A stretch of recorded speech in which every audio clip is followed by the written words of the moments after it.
নমস্কাৰ ৰাইজ আৰু স্বাগতম জনাইছোঁ মোৰ ইউটিউব চেনেল হিমাক্ষী ডেকালৈ।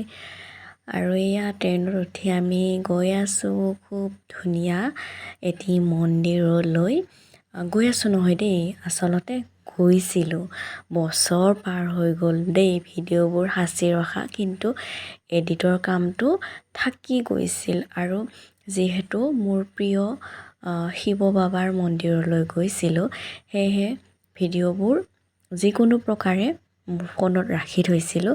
আৰু খুব ধুনীয়া এটি বছৰৰ এটা খুব ধুনীয়া দিনত, শাওণ মাহৰ দেই, শাওণ মাহৰ খুব ধুনীয়া এটি দিনত আমি গৈ আছিলোঁ এয়া সেউজীয়া পথাৰৰ সুন্দৰ সুন্দৰ দৃশ্য উপভোগ কৰি এটি মন্দিৰলৈ। খুবেই ভাল লাগিছিল দেই, বহুতকেইটা ক্লিপ আছিল। আৰু এয়া গোটেইবোৰ আমি আমাৰ নিজৰ মানুহ, আৰু আমি এনেকৈ গৈ আছিলোঁ। আৰু ষ্টেচনৰ পৰা নামিলৈ চাওঁ, তাৰপিছতে এয়া আমি বেটেৰী ৰিক্সাত উঠি গৈ আছিলোঁ মন্দিৰলৈকে। আৰু আহিছোঁ ক'লৈকে জানেনে? আমাৰ ওদালগুৰি জিলাৰ মাজবাটৰ মহামুনি মন্দিৰলৈ আমি গৈ আছিলোঁ। আৰু সেয়া আমি আহিয়ে পালোঁ চাওঁতে চাওঁতে। খুব ধুনীয়া এটি পৰিৱেশৰ মাজত থকা এই মন্দিৰটো বহু দিনৰ পৰা আমি শুনি আছিলোঁ আৰু খুব মন আছিল। গতিকে এয়া মহামুনি থান, আমি ইয়াতে গৈ পাইছিলোঁ। আৰু সেৱা এটি লৈ দুৱাৰ মুখৰ পৰা আমি ইয়াৰ ভিতৰত প্ৰৱেশ কৰিছিলোঁ। কৰিলোঁ এনেকৈ ক'ব খোজোঁ, কিন্তু যিহেতু আগৰ ভিডিঅ', গতিকে এয়া গৈ পাইছিলোঁ। তেতিয়া আমি খুব সোনকালে গৈ পাইছিলোঁ। মন্দিৰৰ ভিতৰৰখিনি মানে পৰিষ্কাৰ কৰা নাছিল, গতিকে আমাক অকণমান বাহিৰত ৰখিব দিছিল। এয়া এনেকৈ ধুনীয়া পৰিৱেশ, একদম খুব পৰিষ্কাৰ। আৰু এই আমাৰ টিকলিকেইজনী এতিয়া অলপ ডাঙৰ হ'লেই। পৰিষ্কাৰ প্ৰায়খিনি হৈছিলে, আমি ভিতৰত সোমাব ওলাইছিলোঁ। আৰু এয়া এইখিনিত নাম গোৱা হয় দেই। আৰু এটা কথা, এয়া আমাৰ এতিয়া মন্দিৰত সোমাব সময় হৈছিল দেই। আমি সেৱা চেৱা খুব ধুনীয়াকৈ লৈ ল'লোঁ, চাকি বন্তি জ্বলাই আশীৰ্বাদ ল'লোঁ বাবাৰ। লৈছিলোঁ, ভুল হৈ যায়, ভিডিঅ'টো যে আগৰে, কিন্তু তেনেকৈ কৈ পোৱা হয় বাৰু, দিয়কচোন। খুব ভাল লাগিছিল গৈ, আৰু সেইকাৰণেই ভিডিঅ'টো একদম দিমেই, মানে থাকিবই লাগিব স্মৃতি হিচাপে বুলি ৰাখি থৈছিলোঁ।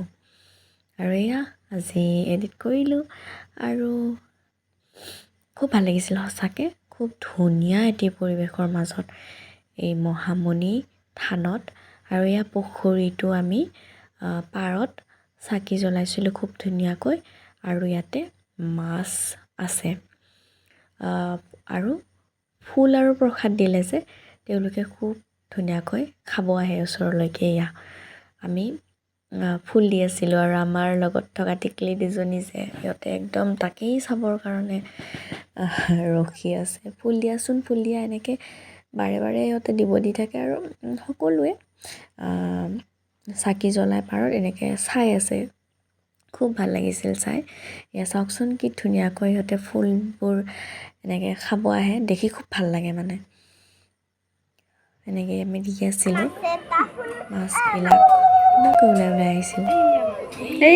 চাওকচোন কি ধুনীয়াকৈ দেখি। এয়া চাব দেই, লাহে লাহে খাব আহিব এতিয়া। চাউল দিছে, ফুল দিছে, এনেকুৱা। আৰু এয়া বহুতকেইটা ওলাই আহিছিলে এনেকৈ। ভাল লাগে মন্দিৰৰ পুখুৰীবিলাকৰ এই দৃশ্যটো দেখি। আৰু এয়া প্ৰসাদ দিবৰ সময় হৈ গ'ল। আৰু কৈ দিওঁ যে ইয়াতে মানে প্ৰথমতে টিকেট এটি দিয়া হয় আৰু প্ৰসাদৰ কাৰণে, ঠগীখন দিয়াৰ বাবে। তাৰপিছত সেই টিকেটটো দিয়াৰ পিছত আৰু প্ৰসাদ দিব আৰু আমাক।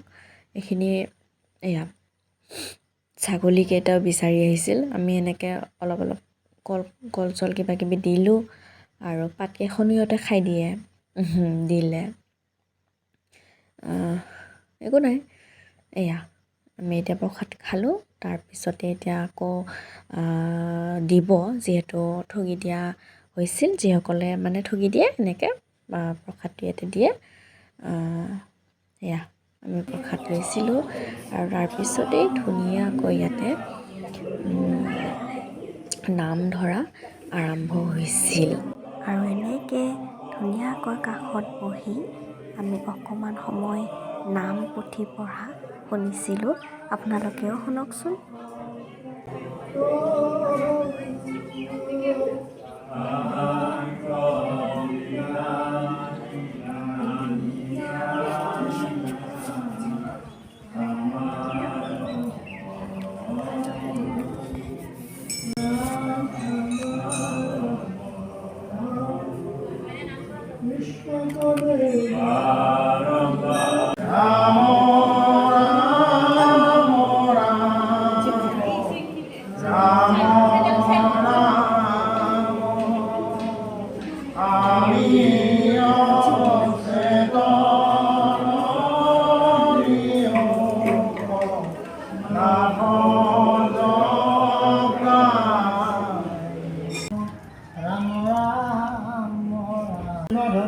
ধুনীয়াকৈ নামপুথি শুনাৰ পিছত আমাৰ সময় হ'ল উভতাৰ। খুব ভাল লাগিল ধুনীয়া থানখনলৈ আহি। আপোনালোকেও আহিবচোন সুন্দৰ পৰিৱেশৰ এই মহামণি থানলৈ। ধন্যবাদ।